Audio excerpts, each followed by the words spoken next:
Hello students, आज हम आपके लिए लेकर आए हैं चैप्टर नंबर 5 का भाग 4। तो भाग 4 में बच्चों अब तक भाग 3 तक आपने देखा था बच्चों द्रव स्नेही कोलाइडी विलयन और द्रव विरोधी कोलाइडी विलयन। तो बच्चों उससे आगे का भाग है, हम देखते हैं सोल्व किसे कहते हैं। तो वह कोलाइडी विलयन जिसमें परिक्षिप्त प्रवस्था ठोस और परिक्षेपण माध्यम विलायक, यानी कि परिक्षिप्त माध्यम विलायक कैसा होता है, द्रव। कहने का तात्पर्य क्या है बच्चों, कोलाइडी विलयन जिसमें परिक्षिप्त प्रवस्था तो ठोस हो, परिक्षिप्त प्रवस्था कैसी हो बच्चों, ठोस हो, और परिक्षेपण माध्यम कैसा हो बच्चों, द्रव हो। तो ऐसे विलयन को हम क्या कहते हैं, सोल्व कहते हैं बच्चों, सोल्व।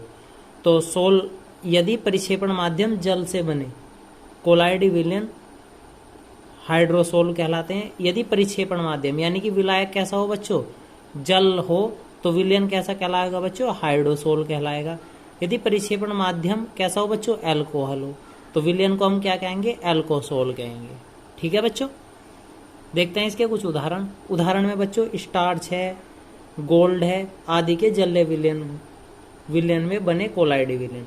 तो हमारे पास स्टार्च, गोंद आदि के जल में बने कोलाइडी विलयन, यानी कि जैसे हम स्टार्च से या गोल्ड से कोई भी विलयन बना हुआ है किसके साथ पर, जल के साथ। ठीक है बच्चों, देखते हैं नेक्स्ट टॉपिक है बच्चों जेल। तो जेल किसे कहते हैं, वह कोलाइडी विलयन जिसमें परिक्षिप्त प्रवस्था द्रव, परिक्षिप्त प्रवस्था कैसी बच्चों, अब की बार द्रव, और परिक्षेपण माध्यम कैसा हो बच्चों, ठोस हो। अर्थात परिक्षेपण माध्यम से तात्पर्य क्या है बच्चों, विलायक से। विलायक किस अवस्था में रहा हो, ठोस अवस्था में रहा हो, तो क्या कहलाता है बच्चों, जेल कहलाता है। ठीक है, जैसे मक्खन, पनीर, साबुन आदि। ठीक है बच्चों, इसके बाद नेक्स्ट टॉपिक है बच्चों पायस। तो पायस किसे कहते हैं, वह कोलाइडी विलयन जिसमें परिक्षिप्त और परिक्षेपण माध्यम दोनों कैसे होते हैं बच्चों, द्रव होते हैं। कैसे होते हैं, दोनों द्रव अवस्था में होते हैं, परिक्षेपण भी और परिक्षिप्त भी। तो क्या कहलाता है, पायस कहलाता है। दूध एक प्राकृतिक पायस है। और बच्चों अब की बार कोविड-19 के चलते जो पायस है, पायस को पूरे विस्तार से नहीं रखा गया है आपके कोर्स से, यानी कि पायस का जो शेष पार्ट है वो सब कोर्स से हटा दिया गया है। तो बच्चों उम्मीद है आपको यहाँ तक समझ आया होगा। अब देखते हैं कोलाइडो के गुणधर्म।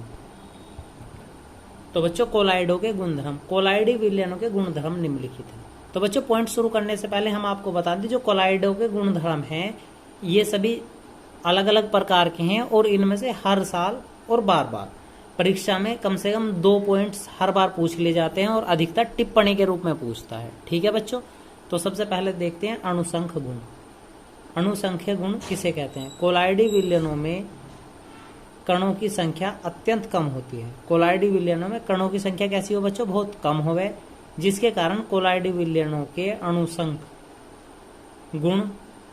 गुणधर्म जैसे प्रासरण दाब, वाष्प दाब का अवनमन, हिमांक का अवनमन, क्वैथनांक का उन्नयन बहुत कम होता है। तो बच्चों स्पष्ट है, कोलाइडी विलयन में कणों की संख्या कैसी हो बच्चों, बहुत कम हो, जिसके कारण कोलाइडी विलयनों के अणुसंख गुणधर्म में कौन कौन थे हमारे पास बच्चों, प्रासरण दाब, वाष्प दाब का अवनमन, हिमांक का अवनमन, क्वैथनांक का उन्नयन बहुत कम होते हैं। तो उम्मीद है बच्चों आपको समझ आया होगा अणुसंख गुणधर्म। देखते हैं नेक्स्ट पॉइंट, बहुत ज्यादा खास है बच्चों, ब्राउनी गति, वेरी इंपॉर्टेंट पॉइंट। तो ब्राउनी गति, तो बच्चों आपने देखा जिस प्रकार वायुमंडल में धूल के कण बच्चों कैसे चलते रहे, टेढ़े मेढ़े चलते रहे, टेढ़े मेढ़ी गति करते हैं, उसी प्रकार कोलाइडी विलयन में उपस्थित सभी कोलाइडी कण टेढ़ी मेढ़ी, यानी कि टेढ़ी मेढ़ी का मतलब क्या बच्चों, जिगजैग मोशन गति करते हैं। कोलाइडी कणों का इस प्रकार गति करना ब्राउनी गति कहलाता है। यानी कि बच्चों जिस प्रकार वायुमंडल में धूल के कण टेढ़ी मेढ़ी गति करते हैं, उसी प्रकार कोलाइडी विलयन में उपस्थित सभी कोलाइडी कण टेढ़ी मेढ़ी गति करते हैं। तो कोलाइडी कणों का इस प्रकार गति करना ब्राउनी गति कहलाता है। तो बच्चों आप कोई भी एक डायग्राम बना सकते हैं, जैसे इस प्रकार कोई कण इस तरफ गया हो, इस तरफ गया, फिर इस तरफ गया, फिर इस तरफ गया। तो हम पहला कण कैसे गया था, इस तरफ, फिर यहाँ से घूमता हुआ यहाँ, यहाँ से घूमता हुआ यहाँ, और यहाँ से घूमता हुआ यहाँ। तो क्या हो रहा, कण लगातार बच्चों देखो टेढ़ा मेढ़ा जा रहा, कभी इस तरफ, कभी इस तरफ, कभी इस तरफ, कभी इस तरफ। तो इस प्रकार गति करना क्या कहलाता है बच्चों, ब्राउनी गति कहलाता है। अब देखते हैं ब्राउनी गति के कारण। और तो बच्चों ब्राउनी गति के कारण यानी कि कोई भी कण ब्राउनी गति क्यों करते हैं, तो नंबर 1, कोलाइडी कणों का आकार जितना सूक्ष्म होता है ब्राउनी गति उतनी ही तेज होती है।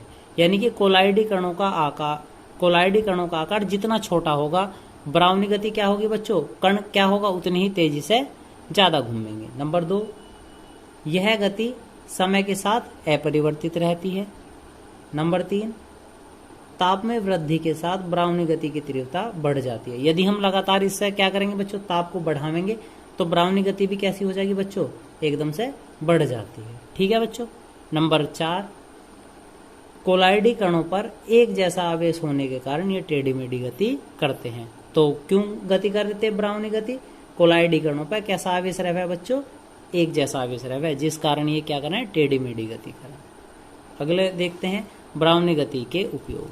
तो ब्राउनी गति के बच्चों निम्न उपयोग है। नंबर 1, गैस के अणुगति सिद्धांत की पुष्टि करने में। जो हमारे पास गैस का अणुगति सिद्धांत था उसकी पुष्टि भी हम किससे करते हैं, ब्राउनी गति के अनुसार।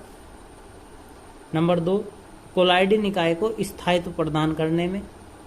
कोलाइडी निकाय को क्या प्रदान करे बच्चों, ब्राउनी गति स्थायित्व प्रदान करे। नंबर 3, आवोगाद्रो संख्या ज्ञात करने में। आवोगाद्रो संख्या ज्ञात करने में। तो बच्चों यह पॉइंट था ब्राउनी गति। उम्मीद है आपको समझ आया होगा।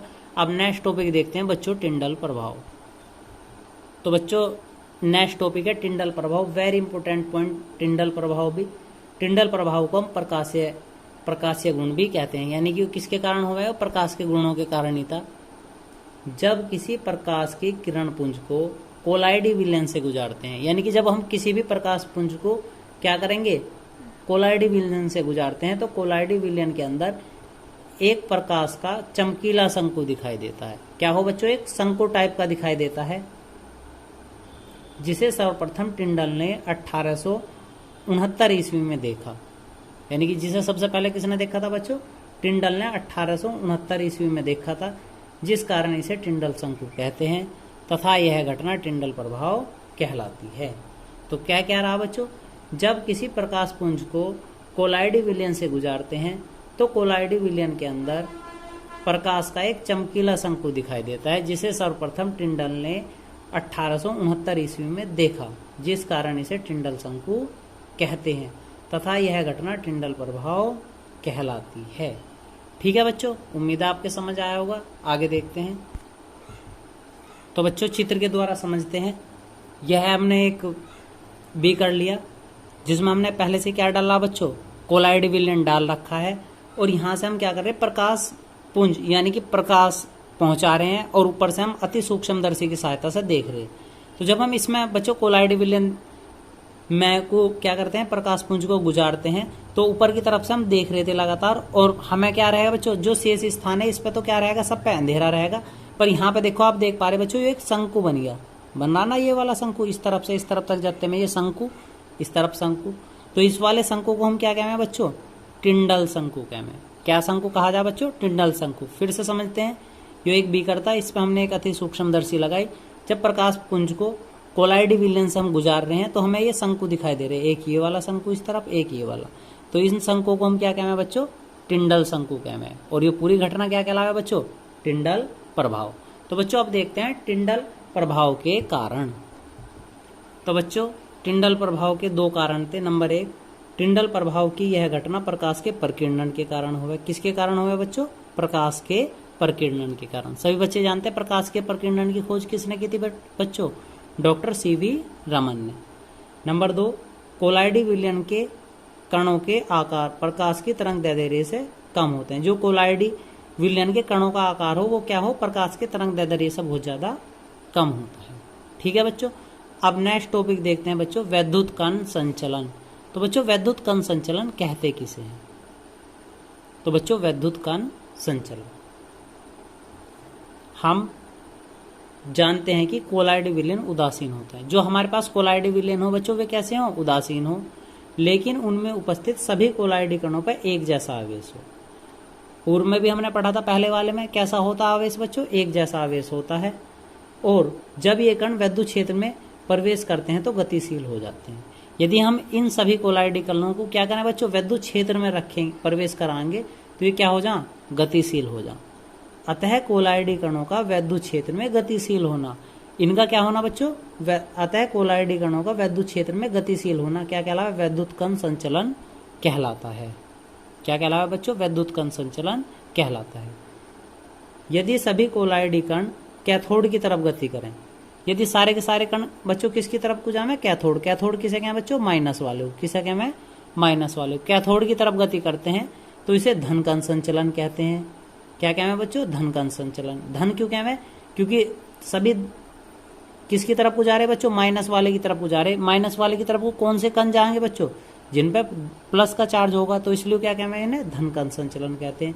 यदि सभी कोलाइडी कण एनोड की तरफ गति करते हैं, सभी कोलाइडी कण कहाँ जा रहे हो बच्चों, आपकी बार एनोड की तरफ जा रहे हो। एनोड का मतलब किसके है, प्लस वाले की तरफ जा रहे हो, तो इसे हम क्या कहें बच्चों, ऋण कण संचलन कहें। क्या कहें, ऋण कण संचलन। तो बच्चों चित्र के द्वारा समझते हैं इसे। तो बच्चों देखते हैं चित्र। तो चित्र में आप देख रहे हैं बच्चों, एक हमने स्टैंड लिया हुआ है, इसमें एक टेस्ट ट्यूब को लगाया, तो इसमें हमने पहले से आर्सेनिक सल्फाइड का एक विलयन भरा। तो विलयन भरने पे हम देख रहे हैं, एक तो हमने इसमें क्या लगाया बच्चों, एनोड प्लस वाला और कैथोड माइनस का।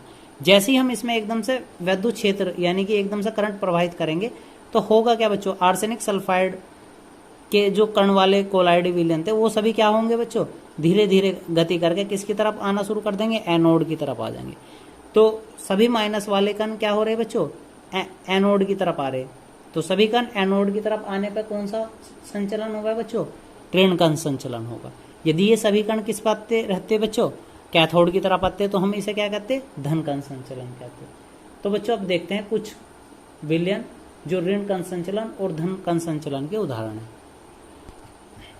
तो बच्चों धनावेशित सोल यानी कि धनावेशित विलयन कौन कौन से हैं, FeOH3 Al2OH की होल थराइड यानी कि फेरिक हाइड्रोक्साइड और एल्यूमिनियम हाइड्रोक्साइड आदि धातु हाइड्रोक्साइड, ये सभी कैसे हैं बच्चों, धनावेशित सोल्व हैं।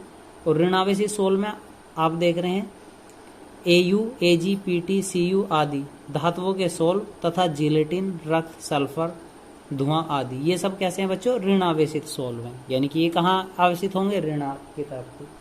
तो बच्चों आप देखते हैं इसके महत्व तथा उपयोग। तो बच्चों वैद्युत कण संचलन के महत्व व उपयोग। नंबर 1, कोलाइडी कणों के आवेश की प्रकृति ज्ञात करने में। कोलाइडी कणों पर बच्चों किस प्रकार का आवेश है, हम ये किस बात से पता कर सकते हैं, वैद्युत कण संचलन से। अभिगमन की गति यानी कि किस तरफ को कण जा रहे हैं उसकी गति ज्ञात करने में। धुएं से कार्बन को पृथक करने में। कोलाइडी कणों के स्कंदन में। तो 4 प्रयोग हैं बच्चों किसके, वैद्युत कण संचलन के। तो बच्चों उम्मीद है आपको आज का वीडियो पसंद आया होगा। आप कमेंट करके कमेंट बॉक्स में अवश्य बताएं आज का वीडियो आपको कैसा लगा और हमारे चैनल को सब्सक्राइब करें। धन्यवाद।